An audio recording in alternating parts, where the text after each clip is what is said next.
전청조 얘기를 할 건데 때마침 앞서 말씀드린 속보가 나왔어요. 장민 변호사님 일단 짚어볼게요. 사기와 사기미수 혐의를 받는 전청조를 체포했대요. 무슨 수사할 계획이다 그런 게 아니라 전격 체포했다는 것은 어떤 의미가 있는 겁니까 지금? 일단 인신을 확보하겠다는 의미가 있는 겁니다. 아하. 이미 경찰에서는 출국 금지 조치를 내려놓은 상태였고요. 구체적으로 고소장이 접수됐다라는 보도도 나왔습니다. 네. 무슨 대출 앱을 통해서 대출을 받게 하려다가 미수에 그쳤다. 그 이후에도 뭔가 좋은 투자처가 있다면서 금전을 편취했다라는 고소장이 접수된 것으로 지금 전해져 있는 상황이고요. 거기에 더해서 출국 금지 조치 이후에 체포까지 이르는 이 일련의 과정들은 이제 소환 조사가 임박했구나 이런 취지로 아시면 될 것 같고요. 지금 여러 의혹들이 또 범죄 혐의들이 추가로 드러나고 있는 그런 상황에서 경찰도 좀 발빠르게 움직이고 있는 측면이 있는 것 같습니다. 자, 여러분 보세요. 자, 설명해 드릴게요. 체포를 했다는 것은 인신을 이 신병을 확보한 거예요. 그러면 보세요. 박성배 변호사님, 체포를 하면 이 무작정 데리고 있을 수 없잖아요. 그러면 몇 시간 내에 영장을 청구해야 됩니까? 체포한 이후에 인신을 계속해서 확보해 두기 위해서는 48시간 이내 구속영장을 청구해야 합니다. 사실 체포는 소환 불응 우려에 따라서 이루어지게 되는데 네. 통상은 출석을 요청하고 적어도 3회 이상 불응한 경우에 체포영장을 신청합니다. 그런데 이 사건의 경우에는 지금 보세요. 제가 전청조 오늘부터는 전청조 얼굴 공개하는 거예요. 여러분 잘 보세요. 네, 전청조입니다. 저 인간이. 네, 말씀하세요. 네. 이 사건의 경우에는 시간적 간격상 3회 정도의 소환에 불응할 만한 시간이 없었습니다. 그럼에도 불구하고 전격적으로 체포를 단행했다는 의미는 도주 우려가 농후하고 관련된 증거를 조기 확보해야 할 뿐만 아니라 범죄 혐의가 상당히 있다고 판단한 그 기조 아래에 체포한 직후 구속영장 청구도 염두에 두고 있는 것입니다. 즉 네. 통상적인 체포영장 발부와 집행과는 다소 비교하기가 어렵습니다. 신속하게 체포영장을 통해서 신병을 확보한 이후에 구속영장을 청구하기 위한 수순이라고 평가하는 게 옳을 것 같습니다. 지금 속보 보세요. 주거지까지 압수수색했다는 얘기는 여러분 언론 보도 통해 들으셔야 그동안 송파구의 그 비싼 주상복합 있잖아요. 그 시자로 시작하는 거. 거기에 지금 들어가서 주거지 압수수색했다는 것은 거기에 뭔가 증거 될 만한 걸 찾겠다는 거예요. 지금 거기까지 들여다보는 건데 자 그런데 어제 전청조가 자신의 얼굴을 공개한 채 한 언론과 인터뷰를 했어요.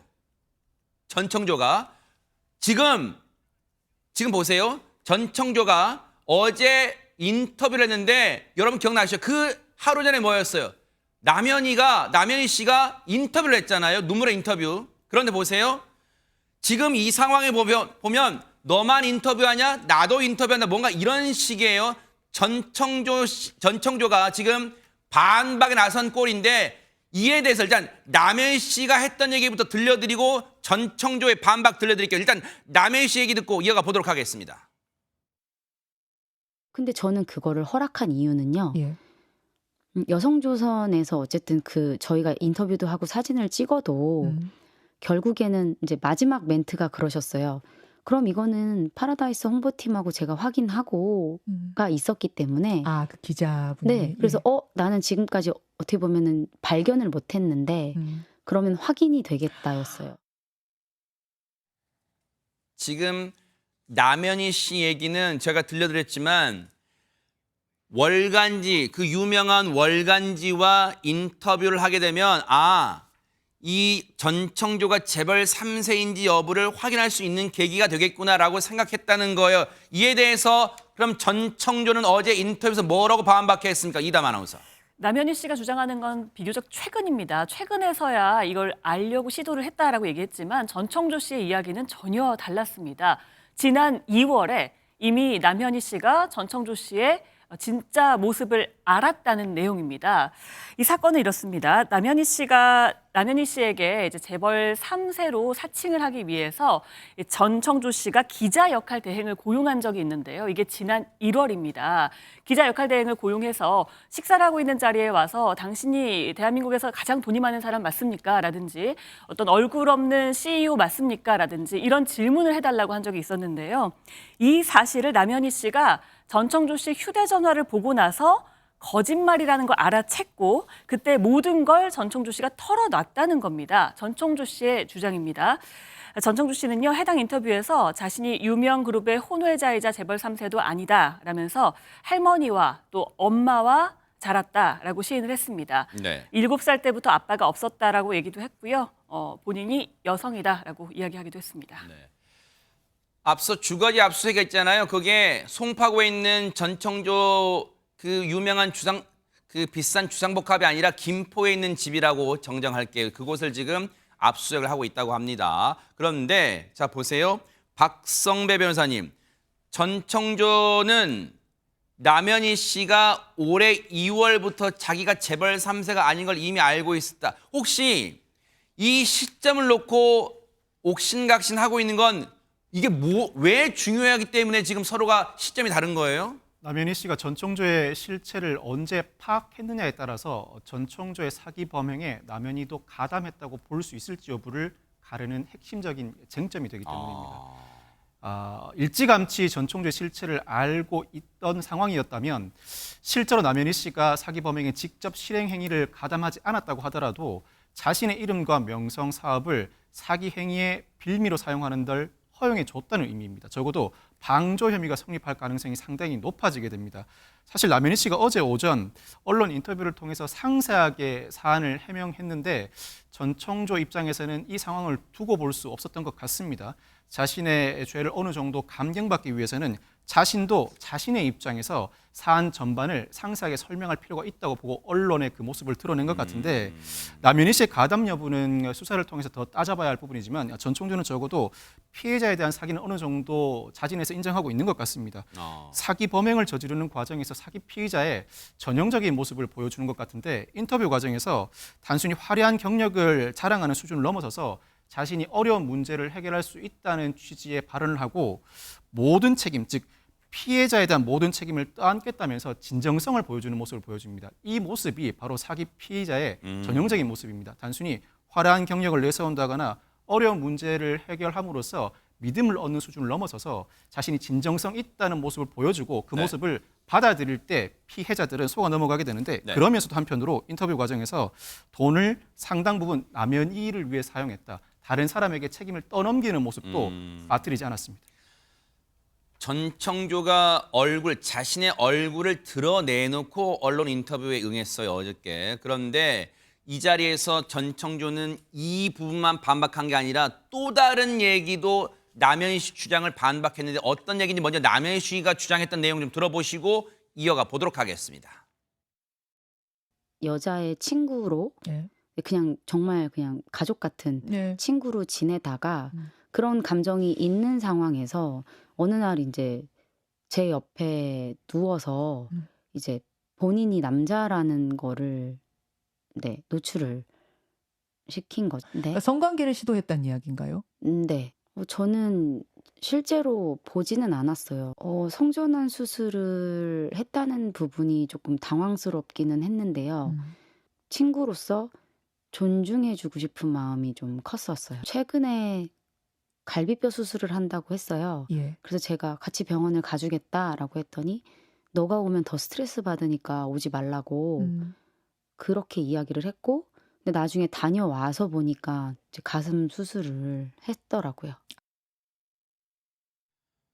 지금 남현희 씨 주장을 보면은 처음엔 여자였고 전청조가 여자란 걸 알고 그리고 그냥 좋은 감정 유지했고 근데 최근에서야 성전환 수술을 했다는 걸 알았다. 지금 이 얘기잖아요. 그러니까 이게 시점상 지난 2월에 이미 모든 것을 알았다는 것이고요. 전청조 씨 입장에서는. 남현희 씨는 처음에 여성이라는 이야기를 들었고 성전환 수술을 했다라는 이야기. 그러니까 성 정체성에 관한 것은 알고 있었지만 이 사람이 소위 재벌 3세나 이런 부재력 이런 거 있는 거에 대해서는 몰랐다는 얘기를 지금 하고 있는 거죠. 시점이 조금 다릅니다. 그러니까 남현희 씨 입장에서는 성전환 수술을 한 남자로 알았고 주민등록증도 뒷자리가 1, 2 각각 2개를 사용하고 있었다는 거고 전청조 씨 입장에서는 성전환 수술은 하지 않았다. 내가 다만 남자가 되고 싶어서 호르몬 주사 치료를 받고 있는데 이건 시간이 좀 걸립니다. 보통 2, 3년이 걸리는 걸로 알려져 있어요.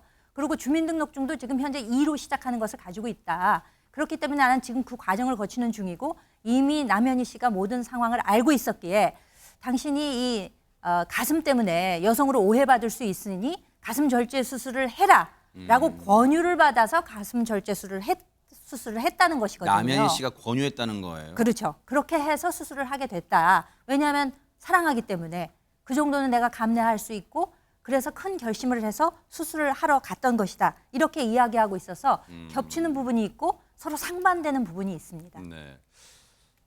야, 이게 진짜 갈수록 뭐가 뭔지 모를 지경이에요. 근데 보세요. 지금 전청조의 말대로라면 지금 성전환 수술 안 한 상태라는 거 아니에요? 그러면 더더욱 시청자분들이 그러실 거요. 아니 더더욱 그러면 남현희 씨가 임신을 못하는 거 아니야? 이런 생각 드실 거잖아요. 이와 관련해서 분명히 어제 저희가 들려드린 남현희 씨는 이런 주장을 했잖아요. 한번 들어보시고 이어가 보도록 하겠습니다. 임신 테스트기를 제가 해보고 싶다고 요청을 했었어요. 네. 어느 날 이제 조심스럽게 물어봤어요. 예, 예. 이거는 있을 수 없는 것 같아.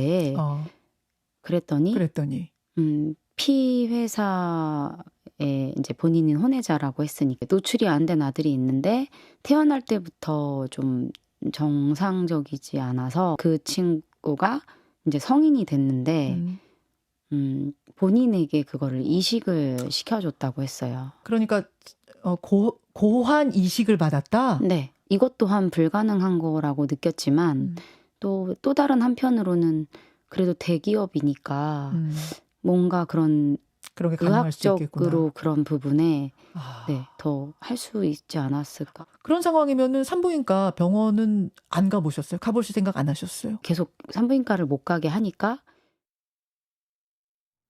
최정아 기자님. 누가 봐도 성전환 수술도 안 했다면 그리고 여전히 유전자가 여성인데 어떻게 임신을 할 수 있지? 지금 여기에 대해서 전청조는 뭐라고 얘기를 하고 있을까요? 네, 앞서 남현희 씨가 이야기한 이 영상에 요약하자면 크게 세 가지로 얘기할 수 있을 것 같은데 일단 임신 테스트기를 전청조가 사다 줘서 해봤는데 양성이 떴다라고 주장을 했고요. 이른바 남현희 두 줄 씨가. 떴다. 두 줄이 네. 떴다라고 했고 두 번째로는 뭐 고환 이식을 받았다고 얘기를 주장을 했기 때문에 이러면 임신이 가능할지도 모르겠다라는 생각을 했다라고 얘기를 한 거고요. 세 번째로는 산부인과는 못 가게 해서 가지 않았다. 이렇게 총 세 가지를 네. 주장했습니다. 그런데 전청조는 언론을 만나서 이렇게 이야기를 했는데요. 일단 남현희 씨 측이 주장해온 이 가짜 임신 테스트기가 이게 그러니까 전청조에게서 받았다라고 했는데 전청조는 이 임신 테스트기는 모두 경호원들이 사서 나에게 전달을 해준 거다. 그래서 내가 그걸 받아서 남현희에게 다시 재전달을 했다라고 주장을 하고 있습니다. 검사했을 때 모두 두 줄이 나온 거는 맞다라고 지금 전청조도 이 부분에 대해서는 얘기를 하는데 그래서 남현희 씨 입장에서는 이거 장난감 아니냐라고 충분히 의심할 수 있는 상황이죠. 그런데 전청조는 그래서 나도 이상하다고 생각을 했다. 그래서 산부인과에 가서 진단을 받았다라고 주장을 합니다. 경호원들이랑 다 같이 산부인과를 갔고 유산 증상이 보여서 내원을 하니까 병원에서 하는 말이 이 남현희 씨가 노산기가 있고 또 아무래도 유산이 된 것 같다라고 이야기를 했다라고 주장합니다. 하하. 들을수록 귀를 의심할 수밖에 없어요. 이제 이 부분은 근데 파악은 될 수 있을 것 같아요. 실제로 경호원을 대동하고 할 정도면 눈에 띄었을 거 아니에요. 다른 사람보다 쉽게. 그리고 이 실제 가서 이런 진단과 이런 이 설명을 들었는지 여부는 해당 산부인과에서 확인을 하면 이 진술에 대한 진위는 금방 가려질 수 있을 것 같긴 합니다. 그런데 보세요. 요거 지금 속보 하나 짚고 넘어갈게요. 박성배 변호사님, 남현희 씨가 전청조를 사기 혐의로 고소했다는 지금 속보가 조금 전에 떴어요.